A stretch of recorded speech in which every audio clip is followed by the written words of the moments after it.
Assalamualaikum warahmatullahi wabarakatuh. Tahukah Anda kisah tentang Muhammad Al-Fatih? Sebelum mulai jangan lupa subscribe. Yang sudah subscribe semoga masuk surga. Muhammad Al-Fatih, juga dikenal sebagai Mehmet II, adalah seorang penguasa dari Kesultanan Utsmaniyah yang terkenal karena menaklukkan Konstantinopel pada tahun 1453.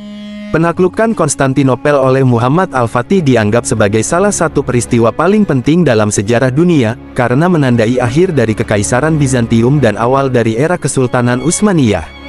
Muhammad Al-Fatih dilahirkan pada tanggal 30 Maret tahun 1432 di Edirne, Kesultanan Utsmaniyah, sekarang Turki. Dia merupakan putra dari Sultan Murad II dan Huma Hatun, seorang permaisuri. Sejak usia muda, Muhammad Al-Fatih telah menunjukkan bakat kepemimpinan dan keinginan untuk memperluas kekuasaan Utsmaniyah.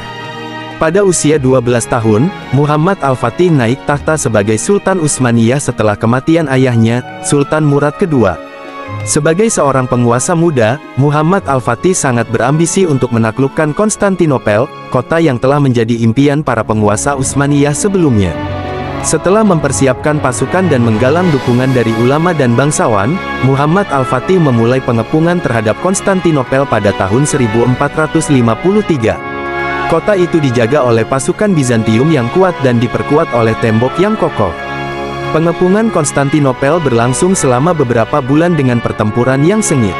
Pada akhirnya, pada tanggal 29 Mei tahun 1453, pasukan Utsmaniyah berhasil menembus tembok kota dan memasuki Konstantinopel. Dengan jatuhnya Konstantinopel ke tangan Utsmaniyah, Kekaisaran Bizantium runtuh dan Muhammad Al-Fatih menyatakan kota itu sebagai ibu kota Kesultanan Utsmaniyah yang baru. Setelah menaklukkan Konstantinopel, Muhammad Al-Fatih bekerja untuk membangun kembali kota tersebut dan mengubahnya menjadi pusat kekuasaan dan perdagangan yang makmur. Dia juga dikenal sebagai seorang penguasa yang toleran terhadap agama dan budaya, yang mengakui hak-hak minoritas di wilayah kekuasaannya. Muhammad Al-Fatih meninggal pada tahun 1481, meninggalkan warisan besar, sebagai penguasa yang mengubah wajah dunia dengan penaklukan Konstantinopel dan membuka jalan bagi perluasan Kesultanan Utsmaniyah ke wilayah-wilayah lain di Eropa, Asia, dan Afrika. Keberhasilannya dalam menaklukkan Konstantinopel membuat namanya diabadikan dalam sejarah sebagai salah satu tokoh yang paling berpengaruh dalam sejarah dunia Islam.